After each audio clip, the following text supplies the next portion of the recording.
من لساني يفقهوا قولي الحمد لله الذي هدانا لهذا وما كنا لنهتدي لولا أن هدانا الله لقد جاءت رسل ربنا بالحق الصلاة والسلام والتحية والإكرام على النبي الأمي المكي المدني القرشي الفتحي الهاشمي السيف آمين محبوب رب المغربين والمشرقين وارث كعبة حسين إمام الحرمين جد الحسن والحسين أبي القاسم محمد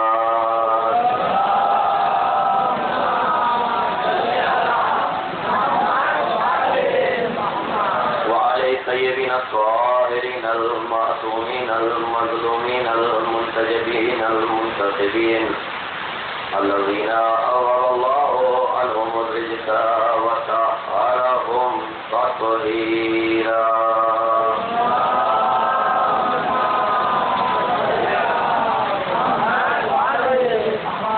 ولعنة الله على أعدائهم وغاصبي حقوقهم ومنكري فضائلهم والشاكين فيهم والمنحرفين من الآن إلى قيام يوم الدين. أما بعد فقد قال الله تبارك وتعالى في قرآنه المجيد وهو أصدق الصادقين وقوله الحق. بسم الله الرحمن الرحيم. قل إن كنتم تحبون الله فاتبعوني يحببكم الله ويغفر لكم ذنوبكم والله غفور رحيم.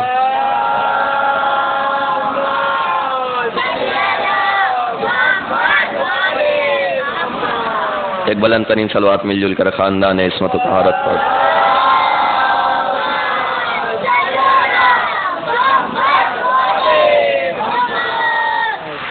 موالیان حیدر کرار و عزاداران سید الشہداء، آیا معافی ہدایہ جس کی تلاوت کا شرف میں نے حاصل کیا. ارشاد رب العزت ہو رہا ہے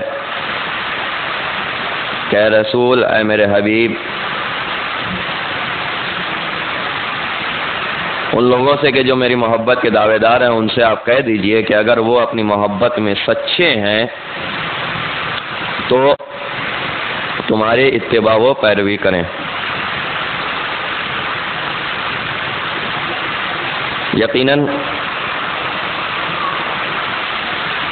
6 دن کی مسلسل گفتگو سے آپ کے اذہان عالیہ میں بہتر طریقے سے یہ بات واضح ہو چکی ہوگی کہ محب کون ہے اور محبوب کون ہے. اسی موضوع پر آج ہماری گفتگو اپنے 7ویں مرحلہ فکر میں داخل ہو رہی ہے. یقیناً میں نے اول روز بیان کیا تھا کہ کن ہستیوں کو ہم اپنا محبوب بنائیں، کون ہستیاں اور کون ذوات گرامی اس لائق ہیں کہ ہم انہیں اپنا محبوب بنا سکیں. دنیا کے چاہنے والوں کو نہیں، بلکہ ہم اسے اپنا محبوب بنائیں کہ جو خدا کے محبوب ہیں، جن سے خدا محبت کرتا ہے، ہم انہیں اپنا محبوب بنائیں. ہم کیوں کسی خیرے گہرے کو اپنا محبوب بنا لیں؟ جسے خدا محبت کرے اسے اپنا محبوب بنانا چاہیے، اور یہ واقعاً حق اسی کا ہے اور وہی محبوب بننے کے لائق ہے. اور کردگار کا خدا کا لاکھ لاکھ شکر ہے کہ ہم نے انہی کو اپنا محبوب بنایا جو واقعاً خدا کے محبوب ہیں. میں نے کل ایک جملہ عرض کیا تھا کہ ہمیں فخر ہونا چاہیے اپنے رہنماؤں پر، ہمیں فخر ہونا چاہیے اپنے اماموں پر، ائمہ پر، ہمیں فخر ہونا چاہیے اپنے رہبروں پر۔ آج ایک جملہ کہوں، ہمیں واقعاً اپنے رہبروں پر فخر ہونا چاہیے کہ ہم نے اسے اپنا رہبر بنایا ہے کہ ہم یہ یقین سے کہہ سکتے ہیں کہ اس کی ساری زندگی اطاعت خداوندی میں گزری، ان کی ساری عمر خدا کی اطاعت میں گزری۔ ہمیں فخر ہے جب ہم اپنے رہنماؤں کا ذکر کرتے ہیں تو ہم یہ نہیں کہتے ہیں کہ ان کی یہ زندگی خدا سے مخصوص تھی اور اس عمر تک کسی اور کے آگے سر جھکایا، نہیں، ہمارے رہنما، ہمارے لیڈر، ہمارے سردار، ہمارے ائمہ، ہمارے خلیفہ، اور ہم نے جسے اپنا رہبر بنایا وہ تو اس لائق ہے اور وہ تو ایسے کردار کے مالک ہے کہ زمین پر قدم رکھا تو سر کو سجدہ خالق میں جھکا دیا۔ آپ سارے ائمہ کی تاریخ اٹھا کے پڑھ لیں، ولادت کے فوراً بعد سر سجدہ خالق میں جھک گیا اور اعلان ہو گیا کہ ہم صرف محب نہیں ہیں، ہم محبوب بھی ہیں خدا کے۔ تو ہمارے رہنما تو ہیں ایسے با کردار، با عظمت، با طہارت، بے داغ، بے عیب ہیں ہمارے علماء ائمہ ایسے۔ تو ہم یقیناً ہمیں فخر ہونا چاہیے، یقیناً ہمارے ائمہ ہی وہ ہیں اور ہمارے رہبر ہی وہ رہبر ہیں کہ جو خدا کے اصلی رہبر ہیں، خدا کی طرف سے واقعاً بھیجے ہوئے ہیں۔ نہیں، ایک جملہ آپ کے لیے کہوں، ہمارے ہی رہنما وہ رہنما ہے جنہیں خدا نے رہنما بنایا، اجماع سے رہنما نہیں بنے۔ اللہ اللہ، آپ کہاں ہیں مجھے نہیں پتا، اجماع سے رہنما نہیں بنے، شورا سے رہنما نہیں بنے۔ ہمارے رہنما تو وہ ہے کہ جسے خدا نے بنایا، خدا نے اپنا لیڈر، خدا نے اپنا محبوب۔ اور ایک جملہ کہو، ہمارے رہنما تو وہ ہے کہ ہماری تو کیا، جنہوں نے خدا کی بھی مدد کی ہے، نہ حیرت سے نہ دیکھیے، میں بیان دلیل بھی دوں گا، خدا کی مدد کی ہے، خدا کی مدد کی ہے۔ میں خطابت نہیں کر رہا ہوں، میں قرآن کے جملے پیش کر سکتا ہوں کہ ہمارے رہنما وہ ہیں کہ جنہوں نے خدا کی مدد کی ہے۔ سورہ مبارک ہے الحدید، اس کی 25 نمبر کی آیت اٹھا کے قرآن دیکھ لیجئے، خدا نے صاف الفاظ میں کہا، 25 نمبر کی آیت کے آخری میں خدا نے ایک جملہ کہا، وَلِيَعْلَمَ اللَّهُ مَن يَنصُرُهُ وَرُسُلَهُ بِالْغَیبِ۔ خدا اس شخص کو بھی جانتا ہے جس نے غیب میں رہ کر میری بھی مدد کی، اپنے رسولوں کی بھی مدد کی۔ نہ، خدا کا جملہ ہے بھائی، روایت کے جملے نہیں ہے، قرآن کی آیت ہے، وَلِيَعْلَمَ اللَّهُ، بے شک خدا اس شخص کو جانتا ہے، مَن يَنصُرُهُ وَرُسُلَهُ بِالْغَیبِ، جس نے خدا کی بھی مدد کی ہے اور خدا کے رسولوں کی بھی مدد کی ہے۔ تو ہم تو اسی سے مدد مانگے نا کہ جو خدا کا ناصر، جو رسولوں کا ناصر، جو دوسروں سے مدد طلب کرتا ہو اس کی پیروی کیوں کرے؟ ہم تو اس سے مدد طلب کریں جو خدا کا ناصر۔ لیکن عجب مسلمان ہے، قرآن پڑھتا ہے، سمجھتا نہیں ہے قرآن، پڑھتا ہے قرآن اور قرآن کی بھی آیات کا انکار۔ خدا نے صاف الفاظ میں کیا کہا؟ بے شک خدا اسے جانتا ہے کہ جس نے خدا کی بھی مدد کی اور اس کے رسولوں کی بھی مدد کی۔ مدد کی نا، عجیب مسلمان ہے، یہ مدد کی آیت پڑھتا بھی ہے، اس کے بعد بھی کہتا ہے کسی سے وسیلہ نہ طلب کرو، کسی اور کو وسیلہ نہ بناؤ، کسی سے مدد طلب نہ کرو، صرف جو ہے وہ خدا ہے، صرف جو کچھ ہے وہ اللہ ہے، صرف اللہ اللہ کرتے رہو، صرف خدا خدا کرتے رہو، کسی اور سے مدد طلب نہ کرو، کسی اور کو وسیلہ نہ بناؤ، صرف خدا خدا کرتے رہو۔ تو میں ایک جملہ کہوں، اگر آپ نے یہ قانون بنا دیا کہ تم غیر اللہ سے مدد طلب نہ کرو، صرف اللہ اللہ کرتے رہو، تو یہ زندگانی آپ کی 2 قدم بھی نہ چل پائے گی۔ نہیں، آپ سارے بیدار ہو جائیں، میں نے شروع کر دی مجلس۔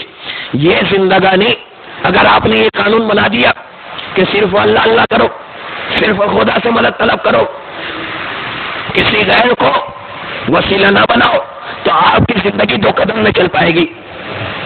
کیسے؟ کیوں نہ چلے گی؟ بھائی بچے کی ولادت ہوئی، ڈاکٹر نے کہا بچے کو ماں کے حوالے کرو۔ کیوں؟ کہا بچے کو غذا کی ضرورت ہے، غذا کے لیے ماں چاہیے، بچے کو اس کی ماں کے حوالے کرو۔ کیوں بھائی؟ تم تو کہتے ہو غیر اللہ سے مدد طلب نہ کرو، تم ماں کو کیوں بلاتے ہو؟ خدا سے مانگو نا، غیر اللہ سے طلب نہ کرو مدد، تو زندگانی 2 قدم بھی نہ چل پائے گی۔ اچھا، صرف نمازیں پڑھو، روزے رکھو، حج کرو، زکات دو، خمس دو، غیر اللہ سے مدد طلب نہ کرو، وسیلہ کچھ نہیں، صرف خدا، صرف اللہ۔ اچھا، نمازیں پڑھ لی میں نے، روزے رکھ لیے میں نے، حج بھی کر لیا، زکات و خمس بھی ادا کر دیا، تمہارے کہنے کے مطابق سب کر لیا میں نے، بھیج دو جنت میں۔ آپ بیدار ہو جائیں، بھیج دو جنت میں، سب تو کر لیا میں نے۔ تم نے کہا کسی سے مدد طلب نہ کرو، ٹھیک ہے، نہیں مدد طلب کرتے، کسی کو وسیلہ نہ بناؤ، ٹھیک ہے، نہیں بناتے، صرف خدا کی عبادت کرو، کر لی میں نے عبادت، اب دم ہو تو بھیجو جنت میں۔ ایک جملہ کہو، آپ بیدار ہو تو تم نمازوں کی بات کرتے ہو، روزوں کی بات کرتے ہو، تم ایمان کے ساتھ بھی جنت میں نہیں جا سکتے۔ نہ حیرت سے نہ دیکھیے، میں بھی ثابت کروں گا۔ تم حیرت ہو رہی ہے آپ کو میں نے کیا کہہ دیا؟ آئیے قرآن کی طرف رجوع کیا جائے۔ ہمارے پاس ایمان ہے، ہم جنت میں جا سکتے ہیں یا نہیں؟ کہ نہیں جا سکتے؟ کیوں؟ قرآن کی آیت پر کیا آواز دے گی؟ بسم اللہ الرحمن الرحیم، یا ایھا الذین آمنوا، اے وہ لوگ جو ایمان لے کر آ گئے، یعنی اس کا مطلب یہ ہوا کہ مومنوں سے خطاب ہے، ایمانداروں سے خطاب ہے، بے ایمانوں سے خطاب نہیں ہے، ایمانداروں سے خطاب ہے نا۔ قرآن خود کہہ رہا ہے آمنو، جو ایمان لے کر آئے تو جنت میں جا سکتے ہیں؟ کہا نہیں، ٹھہرو، اتقوا اللہ، تقوی اختیار کرو، صرف ایمان نہیں، اور آگے بڑھو ایمان کی حد سے۔ بھائی میں مسلمان ہونے کا تو ذکر ہی نہیں کر رہا، اس لیے کہ مسلمان تو پہلا قدم ہے صرف دین کی طرف، تو اسلام آ جائے گا۔ میں ایمان سے بھی آگے کی منزل کی بات کر رہا ہوں۔ آمنو، اے ایمان والو، اتقوا اللہ، تقوی اختیار کرو، متقی بن جاؤ۔ اچھا، بن گئے متقی، اب مل گئی جنت؟ نہیں، ٹھہرو، وابتغوا الیہ الوسیلہ، تم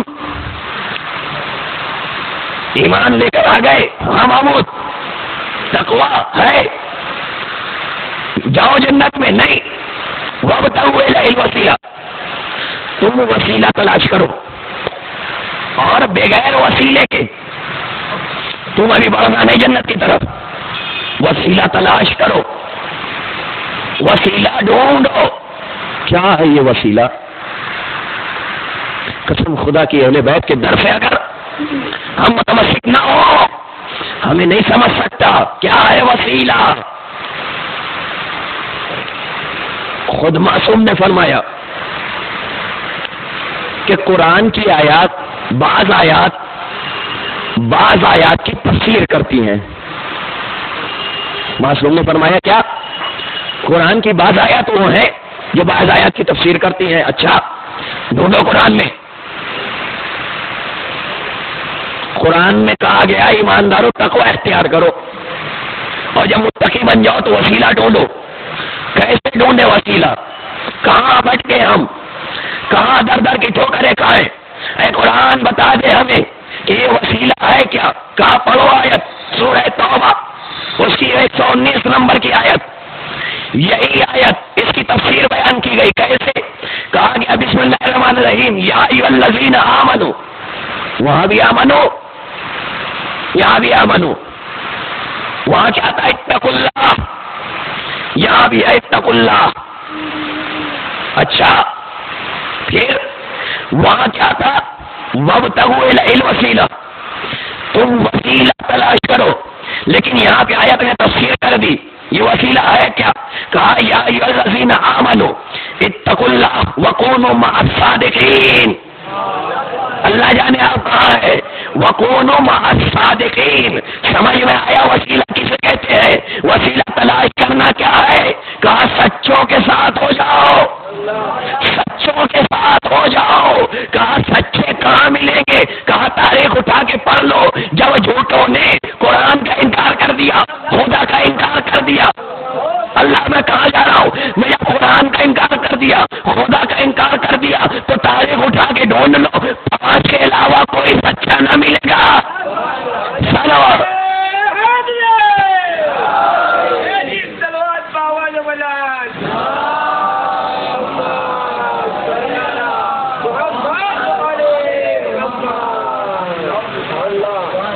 تم سچوں کے ساتھ ہو جاؤ. تو جب تک وسیلہ نہ تلاش کرو گے تب تک آگے بڑھنے کی کوئی گارنٹی نہیں. تم بڑھ ہی نہیں سکتے. وسیلہ تلاش کرو. وسیلہ نہ مجلسیں سنتے ہیں آپ, اللہ جانے کہاں ہے وسیلہ. واو شین یہ لام ہے نہیں, ابھی بھی بیدار نہیں ہوئے. واو شین یہ لام ہے. وسیلہ تلاش کرو.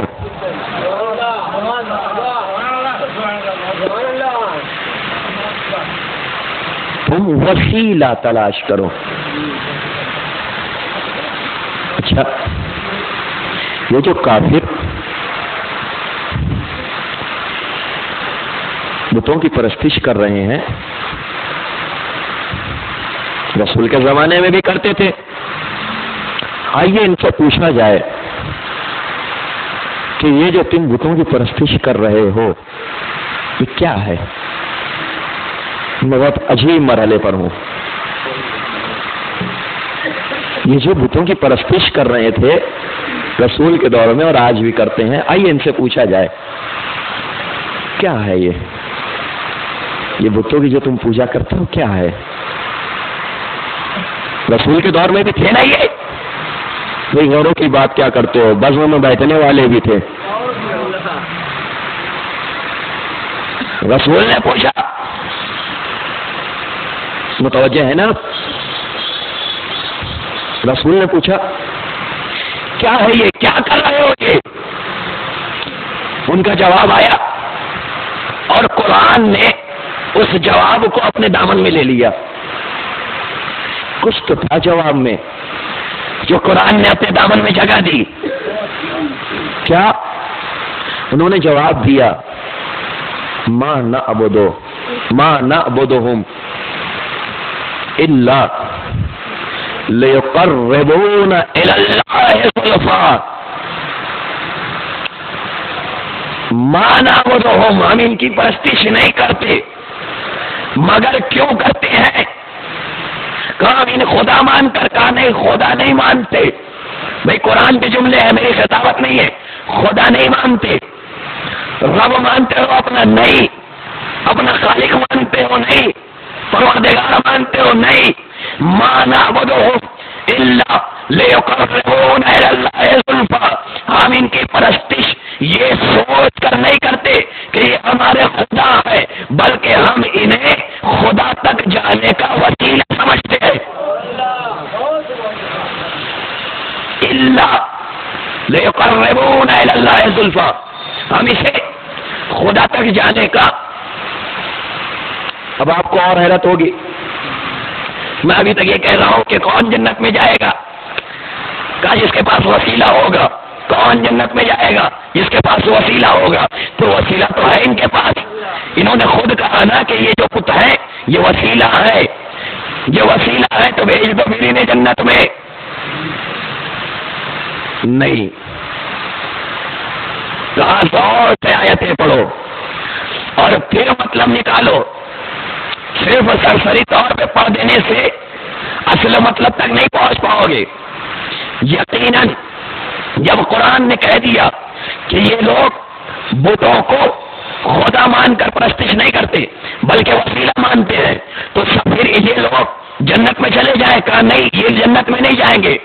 کیوں؟ قرآن نے تو کہا نا وسیلہ تلاش کرو۔ قرآن بلکہ آواز دے گا، میں نے کہا وابتغوا الیہ الوسیلہ، تم خدا کی طرف جانے کے لیے وسیلہ تلاش کرو، وسیلہ بناؤ نہیں۔ اللہ کہاں جانے، اللہ جانے کہاں بیٹھے آپ؟ وسیلہ تلاش کرو، وسیلہ بناؤ نہیں۔ بنانے کا حکم نہیں ہے، بنانے کا کام خدا کا، تلاش کرنے کا کام بندوں کا۔ انہوں نے کیا کیا؟ بتوں کو اپنا وسیلہ بنایا ہے۔ تو اب ایک بات تو صاف سمجھ میں آ گئی کہ خدا کا کام ہے بنانا، بندوں کا کام ہے تلاش کرنا۔ اگر کوئی خدا کے کام کو خود کرنے لگے تو وہ قرآن کی نظر میں کافر ہوتا ہے۔ وسیلہ خدا کا کام، کہا تم بناؤ، بنا لیا انہوں نے، یہ بنانے والے سب کافر۔ تم تلاش کرو، وابتغوا، تم تلاش کرو، جستجو کرو، ڈھونڈو۔ تمہاری نظر میں کلمہ نہ پڑھنے والا کافر ہے، خدا کی نظر میں وسیلہ بنانے والا کافر۔ تم بنانے کا حق نہیں ہے تمہیں۔ تین حق خدا نے اپنے قرآن میں بیان کیے ہیں۔ ایک سلوات پڑھیے مل جل کر آپ۔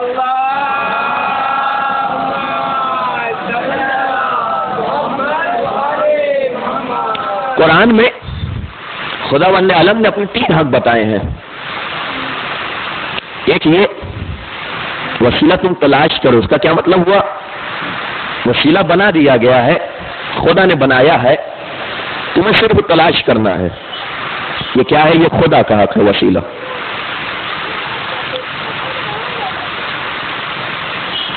اب قرآن کی ایک اور آیت، بسم اللہ الرحمن الرحیم، انی جاعل فی الارض خلیفہ، بے شک میں خلیفہ بنانے والا ہوں۔ اس کا مطلب کیا ہوا؟ یہ بھی خدا کا حق ہے، آپ بیدار رہیں۔ خلیفہ یہ بھی بنانا بندوں کا کام نہیں، خدا نے کہا میں بنانے والا ہوں۔ اور ایک آیت مجھے ملی، خداوند عالم نے ایک اور جگہ ارشاد فرمایا، اپنا تیسرا حق بتایا، بسم اللہ الرحمن الرحیم، انی جاعلک للناس اماما، میں نے تمہیں امام قرار دیا۔ تو اس کا مطلب کیا ہوا؟ کہ یہ بھی خدا کا حق۔ تو تین حق ملے نا خدا کے، ایک خلیفہ بنانا، خدا کا حق بندے نہیں بنا سکتے۔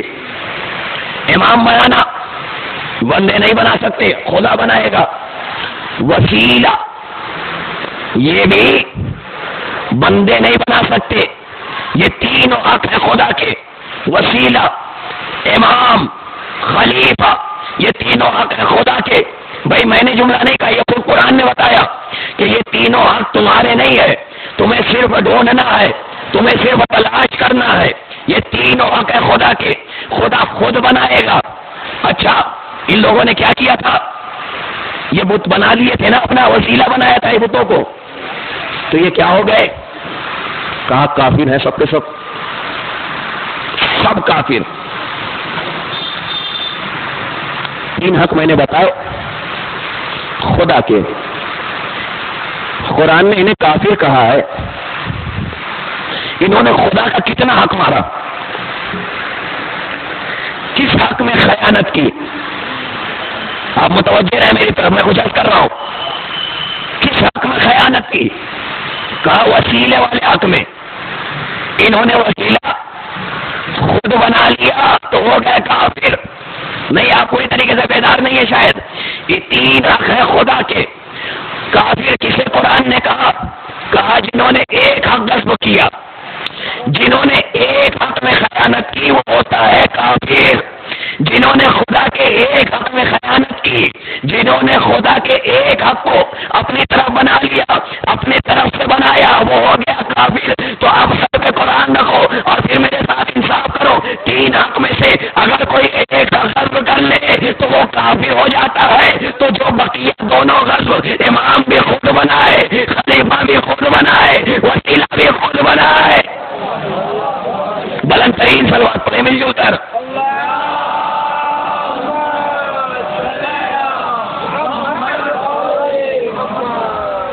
تین حق، جو ایک کے ساتھ خیانت کرے وہ کافر، اور جو تینوں کے ساتھ خیانت کر جائے تو وہ خلیفۃ المسلمین کیسے ہو گیا؟ تینوں حق مار گیا، خلیفہ بھی اپنی طرف سے،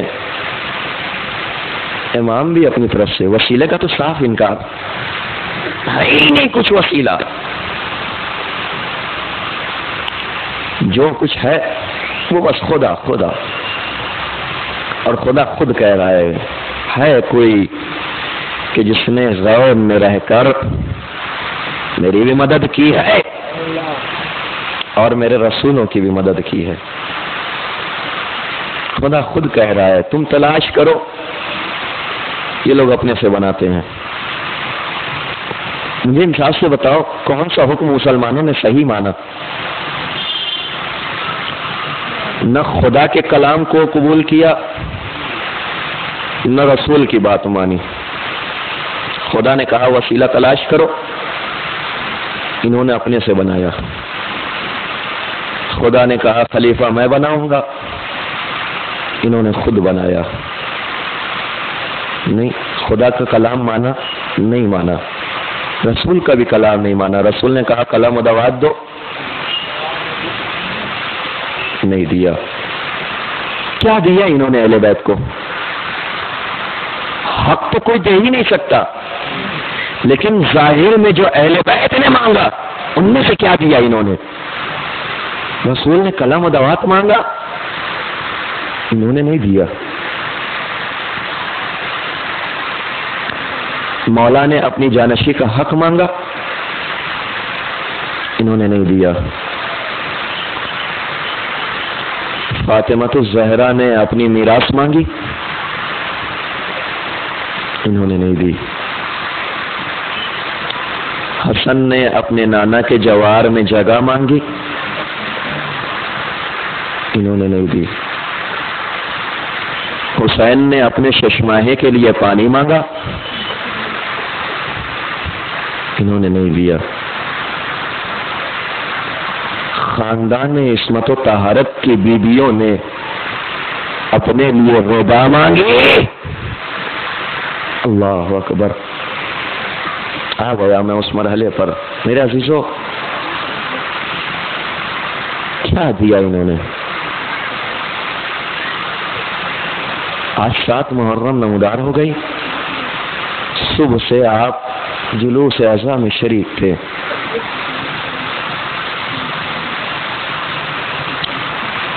انصاف سے مجھے بتاؤ، کیا یہ گرمی کا زمانہ چل رہا ہے؟ کہ نہیں، ابھی تو گرمی کا موسم پوری طریقے سے نہیں آیا، اب تو موسم سردی کی طرف بڑھ رہا ہے۔ اس نارمل موسم میں بھی جب آپ جلوس اعزاء میں شریک تھے تو قدم قدم پہ آپ کو سبیلیں ملی، قدم قدم پہ ٹھنڈے ٹھنڈے شربت آپ نے پیے، آپ حسین کا نام لے کر جلوس کر رہے ہیں اور ہر 2-4 قدم پر آپ کی پیاس بجھانے کے لیے سبیلیں بھی لگی ہوئی ہیں اور شربت کا بھی انتظام ہے. خدا سلامت رکھے ان لوگوں کو جنہوں نے یہ انتظامات کیے. خدا آپ سب کو سلامت رکھے. لیکن میرے عزیزوں، جب ہر قدم پر آپ شربت نوش کر رہے تھے اور جب آپ ٹھنڈے پانی پی رہے تھے تو کربلا کو یاد کیا تھا کہ نہیں یاد کیا؟ آج 7 محرم ہو گئی نا میرے عزیزوں. آج ہی کی تو وہ تاریخ تھی کہ آج ہی وہ پہلا دن تھا کہ جب خیمہ حسینی سے ننھے ننھے بچوں کی آوازیں آ رہی تھی اللہ تاج. میرے عزیزوں، اے ہزادارو، صبح سے شام ہو گئی. آپ نے کتنی مرتبہ پانی پیا؟ یقیناً آپ نے کئی مرتبہ پانی پیا ہوگا، لیکن ذرا خیمہ حسینی کی طرف رخ کرو جہاں چھوٹے چھوٹے اپنے بچے اپنے ہاتھوں میں سوکھا کوزہ لیے. العطش العطش، ہائے پیاس ہائے پیاس. میرے عزیزوں، آج تم کس کے ماتم کرنے کے لیے بیٹھے ہو؟ آج جی بھر کے رو. آج رونے میں کمی نہیں ہونی چاہیے، اس لیے کہ آپ ایک یتیم کا ماتم کرنے کے لیے بیٹھے ہو. میرے عزیزوں، دل میں مرادیں ہو تو مانگ لو. آنکھوں میں اشک ہے، یتیم کے ماتم کرنے کے لیے ہم سب جمع ہیں. یقیناً مرادیں قبول ہوں گی، یقیناً دعائیں قبول ہوں گی. ہائے قاسم. میرے عزیزوں، ذرا دل سے ایک بار یہ نام لو، ہائے قاسم. پھر دیکھو کیسے آنکھوں میں اشک نہیں آ جاتے نظروں کے سامنے. اگر قاسم کی مظلومی نہ آ جائے تو پھر مجھے بتانا. 47 ہجری میں جناب قاسم کی ولادت ہوئی ہے. میرے عزیزوں، 3 سال ابھی گزرے ہیں. 50 ہجری میں قاسم کے بابا کو زہر دے دیا گیا. تاریخ کہتی ہے کہ رات کا سناٹا تھا. امام حسن اپنے بستر پر کروٹیں بدل رہے تھے. زہر کی شدت میں اور اضافہ ہو رہا تھا. جناب ام فروہ نے جناب قاسم کو جگایا، مولا کے قریب لے گئی. میرے عزیزوں، امام حسن نے اپنے لال کو دیکھا. 3 برس کا سین ہے، نیند میں سے اٹھا ہوا بچہ ہے. امام حسن کو پتا ہے کہ اب میرا آخری وقت آ گیا. کہا اے بیٹا قاسم، جاؤ جا کر میری بہن زینب کو بلا لاؤ. اپنی بہن کو یاد کیا. کس طریقے سے بھیجا ہے سن سکیں گے آپ؟ ذرا دل پر ہاتھ رکھیے تو میں بیان کروں. جناب قاسم کی آستینوں کو پلٹ دیا، گریبان چاک کر دیے، بال بکھیر دیے، بال پر خاک ڈال دی. کہا اب تم جانا زینب کے پاس، اب میری بہن بہت تیزی سے آئے گی. جناب قاسم 3 برس کا سین ہے میرے عزیزوں. جناب قاسم گھر سے نکلے جناب زینب کے در کی طرف. جب گھر پہنچے دروازہ بند پایا. دروازے ہی پر جناب قاسم ٹیک لگا کر کھڑے ہو گئے. 3 برس کا سین ہے میرے عزیزوں اور نیند میں سے اٹھا ہوا بچہ ہے. جناب قاسم دروازے پر ٹیک لگا کے کھڑے ہوئے. کھڑے کھڑے جناب قاسم بیٹھ گئے. بیٹھے بیٹھے جناب قاسم سو گئے. اب میرے عزیزوں تصور کرو، آپ کسی دروازے پر ٹیک لگا کر بیٹھے ہو اور کوئی دروازہ کھول دے. 3 برس کا سن، جناب قاسم دروازے سے ٹیک لگا کر بیٹھے ہوئے ہیں، نیند کے عالم میں ہے. نماز شب کا وقت قریب آیا. جناب زینب نے جیسے ہی دروازہ کھولا، ارے جناب قاسم کا سر امام بیوی کے قدموں پہ آ گیا. کون ہے یہ بچہ؟ اٹھایا، عجیب عالم دیکھا، آستینیں الٹی ہوئی ہے، گریبان چاک ہے، سر پہ خاک پڑی ہوئی ہے۔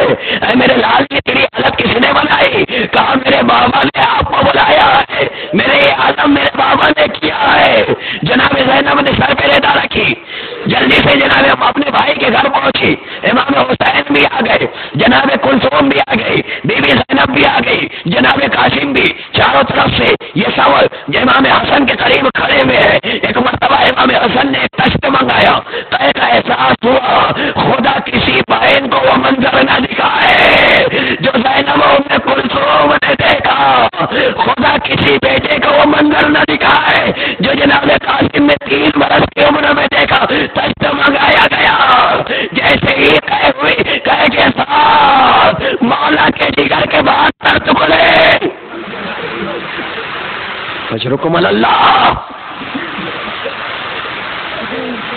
وصیتیں شروع ہو گئی میرے عزیزوں۔ اب سن سکیں گے آج سب امام حسن کے ارد گرد کھڑے ہوئے ہیں، لیکن ایک اکیلا باوفا غازی ہے جو دروازے کے باہر کھڑا ہے۔ جیسے ہی تشت میں جگر کے ٹکڑے آئے، زینب نے اپنا سر پیٹا، بیوی ام کلثوم نے ماتم کیا، امام حسن نے سب کی طرف نگاہ کی، میرا بھائی عباس نظر نہیں آتا۔ امام حسین گھر کے باہر گئے، دیکھا دروازے پر سر کو جھکائے ہوئے میرے عباس رو رہا ہے، ہاتھ تلوار پر ہے لیکن اجازت نہیں ہے، سر کو جھکائے رو رہا ہے۔ کیا کہہ رہا ہے سن سکیں گے میرے عزیزوں؟ ہائے عباس، ارے تیری زندگی میں تیرے آقا کو زہر دے دیا گیا۔ کیا کر رہے ہیں؟ امام حسین نے کہا بھیا بھائی نے طلب کیا ہے، تم اندر کیوں نہیں آتے؟ سن سکیں گے میرے عزیزوں؟ غیرت دار عباس کے جملے سن سکیں گے؟ بھائی حسن نے بلایا ہے، تم اندر کیوں نہیں آتے؟ جناب عباس نے عجیب جملہ کہا ہے، آقا ارے تیری بہنیں گریہ کر رہی ہے، تیری بہنیں فریاد کر رہی ہے، ان کے سر پہ ردا سرک گئی، ارے جب تک ان کے سر پہ ردا نہ ہوگی میں گھر میں داخل نہیں ہو سکتا۔ اللہ اکبر۔ بس میں نے مختصر کیا میرے عزیزوں۔ امام حسن نے تمام وصیتیں کرنے کے ساتھ ساتھ ایک تعویذ بھی باندھا تھا اپنے بیٹے کے بازو پر، اور یہ کہہ دیا تھا جب سب سے بڑا مشکل وقت آ جائے تو تم اس تعویذ کو کھول لینا۔ آ گیا میرے عزیزوں وہ مشکل گھڑی، آ گیا وہ مشکل وقت، کربلا کا میدان ہے، سب کو مرنے کی اجازت مل رہی ہے لیکن اکیلے قاسم ہے، مرنے کی اجازت نہیں ملی۔ ایک گوشے میں جا کر بیٹھ گئے، گوشے میں بیٹھ کر گریہ کرنے لگے۔ جناب مفروہ نے پوچھا کیا ہوا میرے لال، یہ گریہ کیوں کر رہے ہو؟ فرمایا ماں سب کو مرنے کی اجازت مل رہی ہے، میرے عزیزوں آج رونے میں کمی نہ ہونے پائے، یتیم حسن کا ماتم کرنے بیٹھے ہیں آپ۔ کہا کہ سب کو مرنے کی اجازت مل رہی ہے، مجھے نہیں مل رہی۔ یاد آیا وہی تعویذ، بازو سے کھولا، 2 خط ملے میرے عزیزوں، ایک مولا کے نام اور ایک جناب قاسم کے نام۔ خط کو پڑھا، آنکھوں سے لگایا، لے کر پہنچے ہم اپنے چچا کی خدمت میں۔ چچا خط کو تو پڑھیے، کس کا خط ہے؟ کہا میرے بابا کا خط ہے۔ کس کے نام ہے؟ کہا چچا آپ کے نام ہے۔ امام حسین نے خط کو لیا، آنکھوں سے لگایا، اجرکم اللہ، خدا سلامت رکھے ان آوازوں کو، آنکھوں سے لگایا، پڑھنا شروع کیا۔ جملہ کیا کہا آپ سن سکیں گے میرے عزیزوں؟ ہر بار آپ نے سنا ہوگا لیکن تصور شرط ہے۔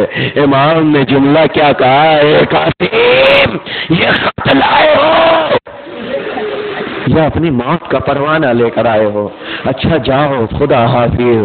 اے میرے عزیزو سن سکیں گے آپ؟ 13 برس کا سین ہے جناب قاسم کا. 3 برس کے سین میں 50 ہجری میں بابا کی شہادت ہوئی تھی. 61 ہجری کا پہلا مہینہ. 13 برس کا سین. خدا حافظ کر دیا. گھوڑے پہ سوار کیا. میرے عزیزو گھوڑے پہ سوار کر تو دیا لیکن قد اتنا کم ہے کہ پیر رکاب تک نہیں پہنچتے. عباس نے رکاب کو کاٹ کر چھوٹا کیا. میدان میں آ گئے. بس عزیزوں میں ختم کر رہا ہوں. آپ جانے آپ نے کس طریقے سے ام لولا کو ام فروا کو اس کے لال کا پرسا دیا ہے. آپ جانے آپ نے کس طریقے سے اپنے امام کو پرسا دیا ہے. میدان میں آ گئے قاسم. جنگ کر رہے ہیں. ایک پہلوان آیا جناب قاسم کے مقابلے میں. کب آیا؟ جب اس کے 4 بیٹوں کو جناب قاسم وسیلے جہنم کر چکے تھے. اس پہلوان کو بھی وسیلے جہنم کیا. میرے عزیزو 13 برس کا سین ہے. 3 دن کی بھوک و پیاس ہے. کب تک یہ لڑے؟ کب تک جنگ کرے؟ جب لاشوں پہ لاشیں بھی گرنے لگے، جب لشکر میں کوہرام مچ گیا تو ایک مرتبہ لشکر میں سے آواز آئی، ارے یہ خاندان ہاشم کا شیر ہے، اسے ایسے نہ لڑو، اسے گھیر کر مارو.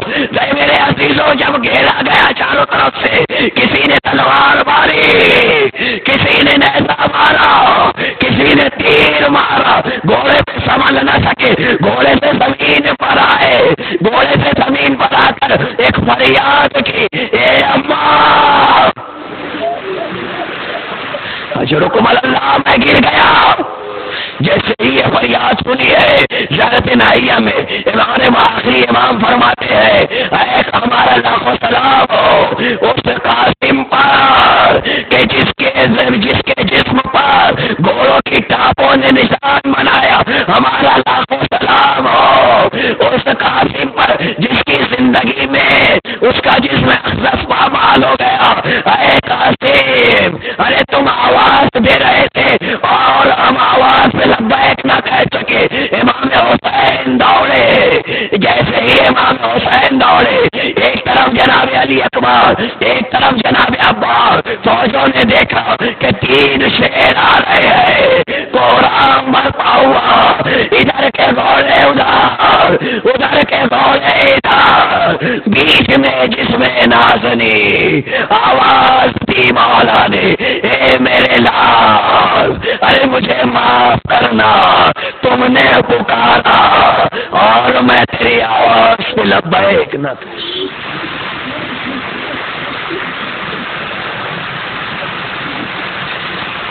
سیعلم الذین ظلموا ایشا من قلب جنگ ماتم حسین.